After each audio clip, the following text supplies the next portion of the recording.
우리는 지난 주일 말씀을 통해서 죽음에 대해서 우리 성도들이 어떻게 해석하고 바라보아야 하는 것에 대하여 확인했습니다. 하나님의 부활의 능력과 그분이 이루시는 실제는 우리로 죽음 상황 가운데서도 하나님을 더욱 붙잡고 예수 그리스도를 바라보고 위안을 얻게 하는 것입니다. 하지만 어떤 의미에서는 죽음의 상실감, 죽음의 그 아픔보다 이렇게 얘기할 때가 있죠. 차라리 죽는 게 나을 것 같다는 어려움도 우리 인생 가운데 찾아오는 것 같습니다. 어떤 상황에 우리가 그런 얘기를 할까요? 사실 고난 자체가 우리에게 절망을 주는 것은 아닙니다. 우리의 육체적인 정신적인 한계를 넘어서 정말 죽을 것 같은 순간도 견디고 이겨내는 경험들을 한 번쯤 해보셨을 것입니다. 그것 자체가 우리를 절망스럽게 하는 것은 아닙니다. 그보다 더 큰 어려움은 무엇이냐면 내가 죽음을 각오하고 죽음을 경험하며 애썼는데 내가 애쓴 그 모든 것들이 별로 의미가 없는 상황에 처했을 때 우리는 더 큰 절망과 허탈감과 슬픔을 경험하는 것이죠. 그럴 때 내 삶의 의미가 모조리 부정당하는 것입니다. 16절부터 제가 읽어보겠습니다. 여호와여, 그들이 환난 중에 주를 앙무하여 싸우며 주의 징벌이 그들에게 임할 때에 그들이 간절히 주께 기도하였나이다. 여호와여, 잉태한 여인이 산기가 임박하여 산고를 겪으며 부르짖음같이 우리가 주 앞에서 그와 같으니이다. 우리가 잉태하고 산고를 당하였을지라도 바람을 낳은 것 같아서 땅에 구원을 베풀지 못하였고 세계의 거민을 출산하지 못하였나이다. 무슨 얘기를 하고 있는 것이십니까? 임신한 여성이 해산의 산고를 겪으며 울부짖으며 그 인생의 남은 힘을 다 짜내서 아이를 낳으려고 하는 것이죠. 그렇게 고생고생 10달을 길러서 아이를 낳는 줄 알았는데 알고 보니까 낳은 아이가 없는 것이죠. 유산이 되어버린 것이죠. 그 낳은 아이가 바람이라고 얘기합니다. 헛된 공허한 아무런 열매도 없는 것을 내 뱃속에 품고 10달 동안 신음하고 있었다는 것이죠. 의미를 찾아볼 수 없는 출산의 수고가 되어버리는 것입니다. 우리 인생에도 이런 일들이 찾아오죠. 그럴 때 우리는 어떻게 합니까? 하나님 앞에 찾아가 간절히 기도합니다. 8절부터 9절까지 제가 읽어보겠습니다.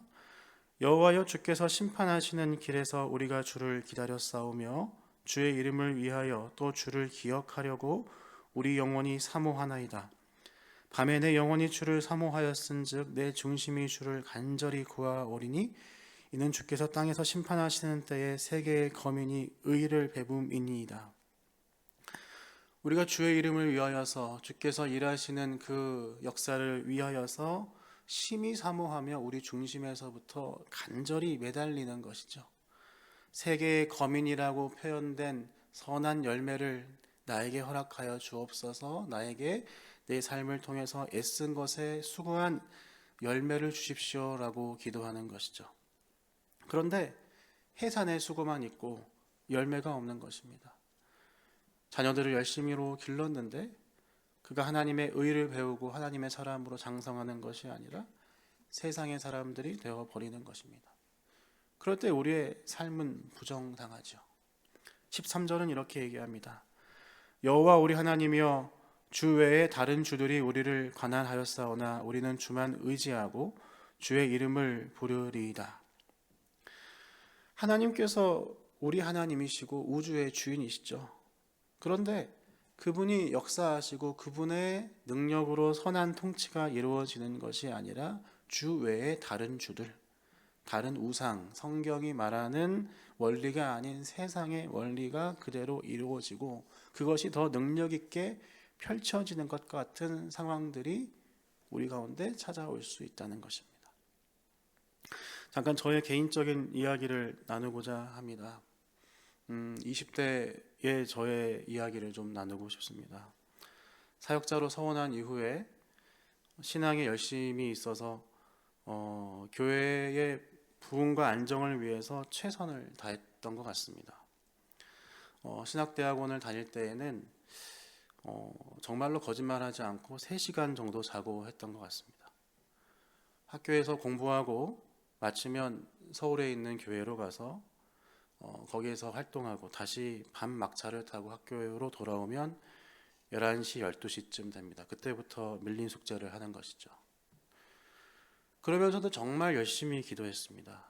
당시에 저는 하루 3시간이라는 그 시간에 꽂혀서 3시간을 타이머를 켜고 3시간을 채우면 잤습니다. 왜 이렇게 열심히 했는고 돌이켜보면 저에게 굉장한 책임감과 의무감과 부담감이 있었던 것 같습니다.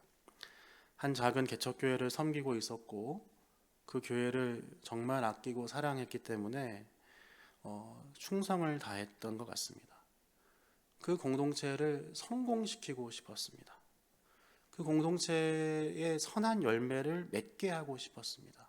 그 일을 위해서 나의 온 청춘을 다 바쳐도 아무것도 아깝지 않다고 생각했습니다. 그런데 하나님께서 그렇게 시간을 보내고 헌신하는 저에게 허락하신 것은 오늘 본문 말씀과 같이 아무것도 맺지 못하는 것이었습니다. 아무런 열매가 맺히지 않더라고요. 아무리 열심히 하더라도 열매가 맺히지 않았습니다. 오히려 그 남아있던 열매마저도 다 빼앗아가는 것 같았습니다. 해산의 수고가 바람을 낳은 것이죠. 저는 그렇게 20대 중후반을 보냈습니다. 정말 간절히 기도했습니다. 내가 섬기는 공동체를 통해서 주님의 역사를 이루시라고 기도했습니다. 하지만 열매는 없었습니다. 하나님은 왜 이렇게 하시는가? 내가 하나님은 어디로 가셨나? 하나님께 이렇게 묻곤 했습니다. 이런 질문 가운데 하나님은 우리에게 오늘 본문 말씀으로 이렇게 말씀하십니다. 20절 말씀 함께 읽어보겠습니다. 시작. 내 백성아 갈지어다. 내 밀실에 들어가서 내 문을 닫고 분노가 지나기까지 잠깐 숨을 지어다. 아멘. 아주 의외의 말씀을 하고 계십니다. 하나님은 숨으라고 얘기하십니다. 맞서 싸우고 담대하게 나가서 이기고 와라. 이기지 못하면 장렬하게 전사라도 해라. 이렇게 말씀하지 않으시고 밀실로 들어가서 숨으라고 얘기하시는 것입니다. 이 말씀을 읽으면 무엇이 떠오르신가요? 유월절이 떠오르죠. 이스라엘 백성들을 구원하셨던 출애굽의 마지막 심판이 떠오릅니다. 하나님의 능력과 하나님의 영광이 가장 분명하게 선포된 그 사건이 떠오르는 것이죠. 심판자이시며 생사화복의 주관자이신 하나님, 온 세상의 창조자이신 그분이 선포되는 시점인 것입니다. 그날에 그분의 언약 백성은 문설주의 어린 양의 피를 바르고 그 밀실에 들어가 숨고 구원받았던 것입니다. 하나님은 지금 이 삶 가운데 고난받으며 열매 맺지 못하는 성도의 삶 가운데 이 말씀을 방법으로 제시합니다. 그 밀실로 들어가 하나님의 보호 가운데 숨으라는 것입니다. 하나님은 왜 우리에게 숨으라고 말씀하실까요? 21절 말씀입니다. 보라, 여호와께서 그의 처소에서 나오사 땅의 거민의 죄악을 벌하실 것이라. 땅이 그 위에 잦았던 피를 드러내고 그 살해당한 자를 다시는 덮지 아니하리라. 하나님께서 친히 일하시기 때문에 우리 보고 숨으라고 얘기하시는 겁니다. 그분의 때에 그분의 방법으로 그분의 위엄으로 친히 일하시기 때문에 그분의 역사를 그분이 직접 이루시기 때문에 나와 어떠함과 관계없이 나의 능력과 나의 열정과 나의 수고와 관계없이 그분이 그분의 일을 신실하게 행하시는 것이죠. 그것이 우리의 구원인 것입니다. 그것이 우리의 소망인 것입니다. 왜 그렇습니까? 내 노력과 내 힘과 나의 모든 공력으로는 절대 상상하지 못할 하나님의 놀라운 계획, 내가 예상했던 열매를 뛰어넘는 하나님의 놀라운 계획이 그 가운데 펼쳐질 것이기 때문이죠. 19절은 그것을 이렇게 얘기합니다. 주의 죽은 자들은 살아나고 그들의 시체들은 일어나리이다. 티끌에 누운 자들아 너희는 깨어 노래하라. 주의 이슬은 빛난 이슬이니 땅이 죽은 자들을 내놓으리로다. 부활의 능력, 온 세상의 질서가 뒤집어지는 전복, 죽은 자가 살아나는, 사망의 권세가 완전히 패배하는, 이 땅에 가득한 그 모든 하나님을 거역하는 역사들이 완전히 기쁨과 평화의 역사로 바뀌는 그 새하늘과 새 땅의 역사하심이 우리 가운데 임할 것이라는 것이죠. 죽음도 우리를 어찌할 수 없습니다. 내 삶에 어떤 열매가 맺히지 않는 것이 우리를 어찌할 수도 없는 거죠. 그분의 계획의 크심을 바라보며 이 하루를 그분께 숨어 산다고 얘기하는 것입니다. 우리가 이 말씀을 기억할 때에 우리의 계획과 우리의 의지와 우리의 뜻으로 하는 일들이 실패한다는 것이 오히려 은혜라는 사실을 발견하게 됩니다. 나의 생각과 나의 뜻이 이루어졌을 때에는, 내가 노력한 것대로 모두 다 되어질 때에는 하나님께서 이루시는 구원의 역사를 소망하지 않게 됩니다.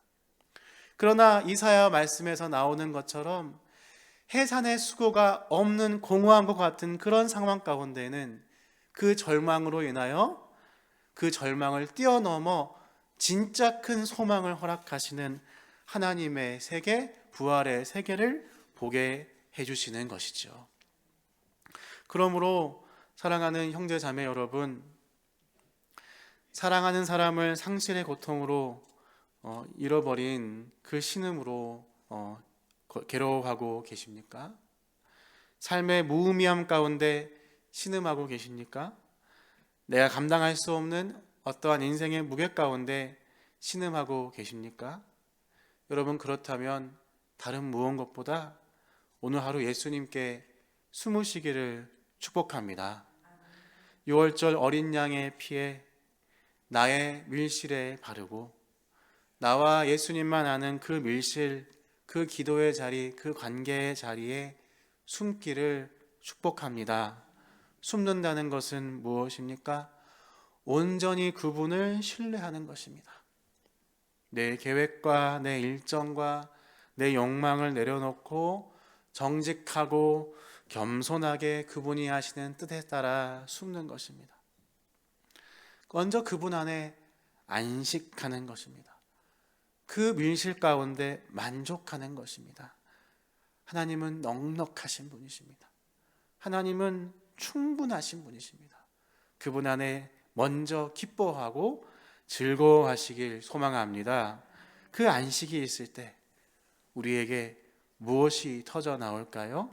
함께 26장 1절부터 4절까지를 읽어봅시다. 시작. 그날에 유다 땅에서 이 노래를 부르시리라. 우리에게 견고한 성읍이 있으며 여호와께서 구원을 성벽과 외벽으로 삼으시리로다.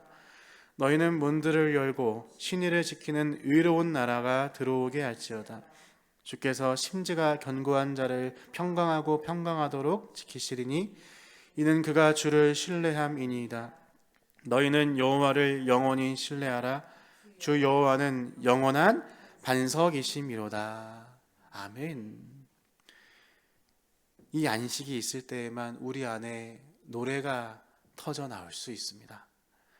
새 노래로 그분을 찬양합시다. 그분을 기뻐함으로 우리 안에서 신앙의, 그분을 향한 사랑의 고백이 터져 나오면 좋겠습니다. 여호와를 영원히 신뢰하라. 주 여호와는 영원한 반석이로다. 여호와를 영원히 신뢰하라. 주 여호와는 영원한 반석이로다. 그 반석 안에 숨는 우리 오늘 하루 되길 주님의 이름으로 축복드립니다. 기도합니다.